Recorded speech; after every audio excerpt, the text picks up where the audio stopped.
BNP 17 বছর একটা বালির টাক সরাইতে পারে নাই। বিএনপি শেখ হাসিনার একটা চুল ছিঁড়তে পারে নাই 17 বছর। যখন ছাত্র জনতা মিলে আওয়ামী লীগকে সহায় দিছে, বিএনপি এসে ধুমধুম কিলা আরম্ভ করছে। এটাই বিএনপি বাঘ হাইজা গেছে। আসলেই তো বিএনপি নেতারা কাগজের বাঘ, সেটা 17 বছরে প্রমাণ হয়েছে। যদি শেখ হাসিনা এবং আওয়ামী লীগের কিছু দুষ্কৃতকারী সন্ত্রাসীরা আওয়ামী লীগকে বিতর্কিত না করতো, আরো 100 বছর বিএনপি আন্দোলন করো, শেখ হাসিনাকে কোনোদিন ক্ষমতাচ্যুত করতে পারতো না। বিএনপির সেই ক্ষমতা নাই। আজকে বিএনপি নেতাদেরকে বলি, ছাপা মারতেছেন ভাই, আমরা তো দেখেছি পল্টনে চেয়ার নিয়ে বসে খালি পিছনে তাকাইতেন, কোন সময় পুলিশ আসে থুস করে আবার আপনারা দৌড় দিয়েছেন। বিএনপির অনেক নেতাকে দেখছি পুলিশ আসার সাথে সাথে কর্মীদের পালাইয়া নেতা দৌড়াইয়া পালাইছে। কত বড় বাঘের বাচ্চা আপনারা, আমরা দেখেছি বাবা। আপনারা হচ্ছেন কি জানেন? কাগজের বাঘ।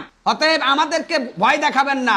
ছাত্র জনতা যারা আছে তারা হয়তো আপনাদের উপরে হারিকেন এবং টর্নেডোর উপর শুয়ার হবে। সেই দিন বোঝা যাবে আপনাদের কলিজা কত বড় বাবা। এখনো কি আপনারা আমাদেরকে ভয় দেখান?